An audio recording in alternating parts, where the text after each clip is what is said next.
Hi friend, welcome to के study channel.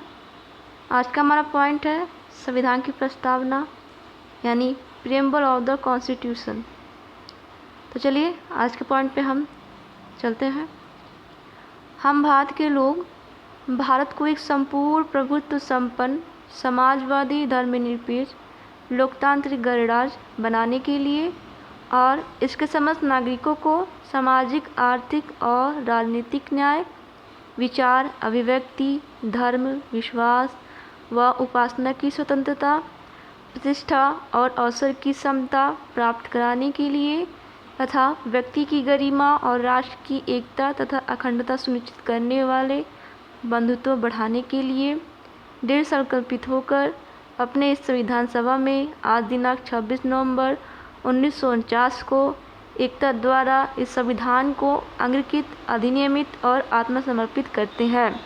तो friends, इसको अच्छे से याद करने के लिए आप मिरर के सामने खड़े हो जाइए और जैसे आप शपथ लेते हैं उस तरह आप इसको पढ़ते पढ़ते शपथ लीजिए। ऐसे आप 2-3 बार अगर करेंगे तो आपको इसको याद करने में आसानी होगी और आपको याद भी हो जाएगा।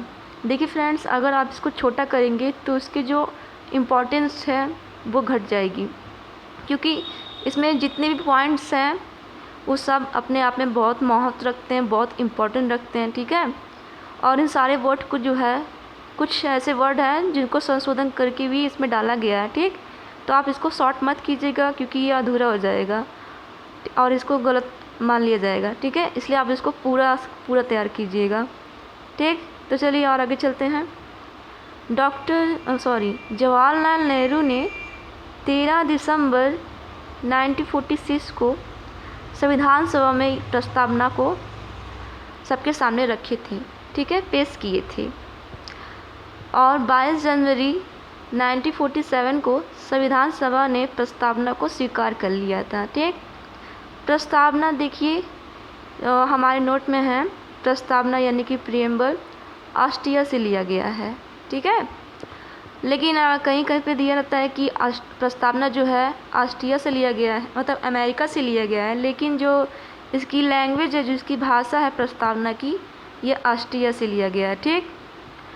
प्रस्तावना में हमारे 3 पॉइंट्स के बारे में बात की गई है, जरूरी इंपॉर्टेंट चीज़ों के बारे में बात की गई है। देखिए, पहला है संविधान का स्रोत, ठीक। तो संविधान का स्रोत क्या हो जाएगा? हम भारत के लोग यानी कि जनता हो जाएंगे, ठीक है। प्रस्तावना में स्वरूप की बात की गई है, इसमें 5 स्वरूप के बारे में बात की गई है। पहला है संपूर्ण प्रभुत्व संपन्न समाजवादी धर्मनिरपेक्ष लोकतांत्रिक गणराज्य। ये जितने भी आप स्वरूप में पॉइंट देख रहे हैं, हम इनके बारे में भी समझेंगे कि ये पॉइंट्स आखिर है क्या, ठीक। उद्देश्य के बारे में बात करें, न्याय, स्वतंत्रता, समता, एकता तथा अखंडता, व्यक्ति की गरिमा, बंधुत्व, ये सारी चीज़ें एक व्यक्ति को देने की बात की गई है, यानी कि सारे व्यक्तियों को न्याय दिया जाएगा, स्वतंत्रता दी जाएगी, समानता दी जाएगी, एकता तथा अखंडता दी जाएगी, व्यक्ति की गरिमा का ध्यान रखा जाएगा, बंधुत्व को बढ़ावा दिया जाएगा, ठीक। तो हम अपने नेक्स्ट पेज पे चलते हैं।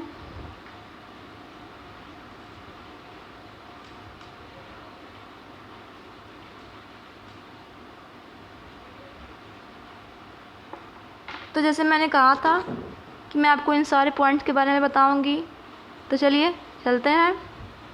संपूर्ण प्रभुत्व संपन्न यानी हम आंतरिक और बाहरी निर्णय लेने के लिए स्वतंत्र हैं।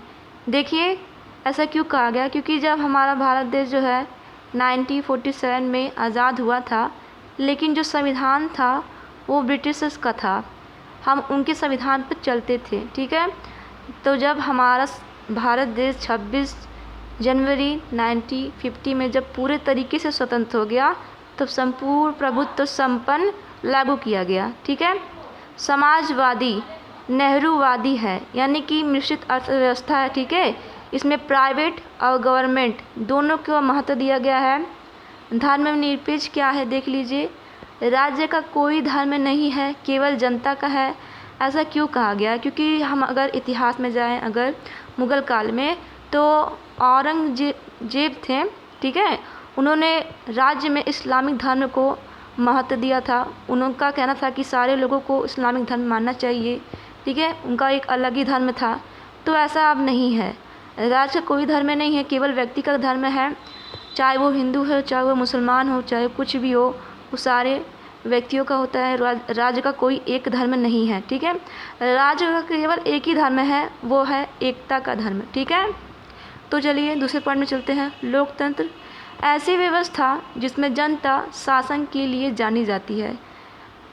ऐसा क्यों कहा गया? क्योंकि ऐसी व्यवस्था रहेगी जिसमें जनता शासन के लिए जानी जाएगी, यानी कि जनता के द्वारा ही शासन होगा, ठीक है, जनता के लिए ही होगा, ठीक है।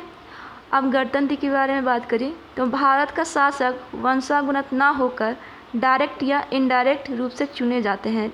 डायरेक्ट इनडायरेक्ट क्या होता है? ये होता है अप्रत्यक्ष और प्रत्यक्ष, ठीक है, होता है ये।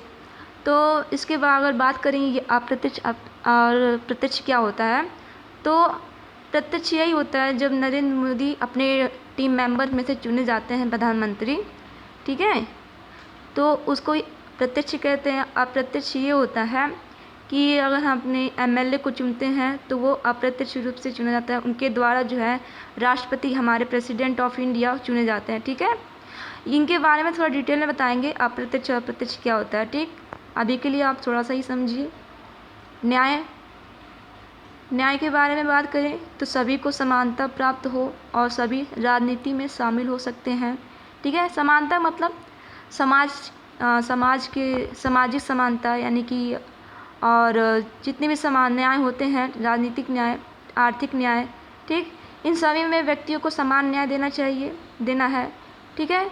और स्वतंत्रता की बात करें तो व्यक्ति को उतनी हद तक स्वतंत्रता प्राप्त हो जितना वो अपने आप को विकास कर सके और देश का भी विकास कर सके, ठीक।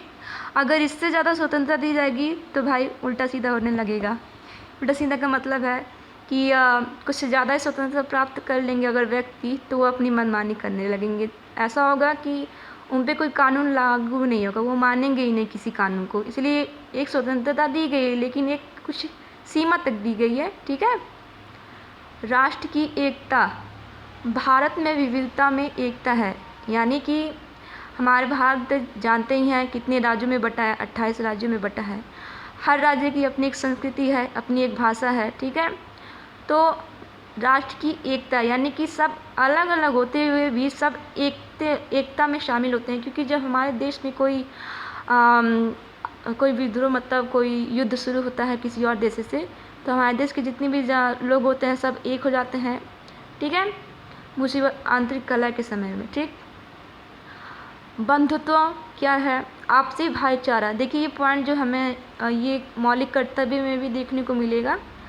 बंधुत्व, ये भी राष्ट्र की एकता भी, ये भी पॉइंट जो है हमें देखने को मिलेगा मौलिक कर्तव्य में। आपसी भाईचारा सबसे बना के रखना है, ठीक है। इसका ये प्रस्तावना का उपदेश है, यानी कि आदेश है, ठीक। अब देख लीजिए कि प्रस्तावना को किसने क्या कहा। N.A. पालकीवाला ने प्रस्तावना को परिचय पत्र कहा है, ठीक है। ये संविधान का परिचय पत्र है, इसको कहा गया है प्रस्तावना को, ठीक। और अल्लादी कृष्ण स्वामी अय्यर ने प्रस्तावना को दीर्घकालीन सपनों का विचार कहा है, यानी कि प्रस्तावना को यानी संविधान को दीर्घकालीन सपनों का विचार कहा है, ठीक है। प्रस्तावना को लेकर देखिए दो बार मुद्दे हुए हैं न्यायालय में, ठीक। एक मुद्दा है बेरुबानी संघवाद 1960 में हुआ था। इसमें सुप्रीम कोर्ट का यह निर्णय था कि प्रस्तावना को संविधान का भाग नहीं माना जाएगा, ठीक है। उसी के बाद जो है केशवानंद भारती, ऐसा कंडीशन आया कि केशवानंद भारती का केरलवाद केस आया 1973 में, ठीक है। इसमें न्यायालय ने निर्णय लिया कि प्रस्तावना संविधान का अंग है, पर इसके मूल ढांचे में कोई परिवर्तन नहीं होगा, ठीक है। एक कंडीशन रख दिया गया कि इसके मूल ढांचे में कोई परिवर्तन नहीं होगा, ठीक। अभी देखिए अभी हाल ही में, मतलब हाल ही में तो नहीं कह सकते हैं, लेकिन इसमें संशोधन हुआ है प्रस्तावना में 42वें संविधान संशोधन 1976 में, ठीक, जोड़ा गया। कुछ शब्दों को प्रस्तावना में जोड़ा गया। देख लीजिए कौन से शब्द हैं। पहला है समाजवादी, दूसरा धर्मनिरपेक्ष, तीसरा है अखंडता। ठीक है, 3 शब्दों को जोड़ा गया है। देखिए आप इसको पाउंस मत करिएगा अपने सर पे से, क्योंकि ये बहुत ही इंपॉर्टेंट चीज़ है। इसको इंटरव्यू में कहीं पूछे जाते हैं, कई पेपर में पूछे जाते हैं ऐसे पॉइंट्स को कि कौन से संविधान संशोधन में कौन से पॉइंट जोड़े गए और कौन कौन से पॉइंट हैं।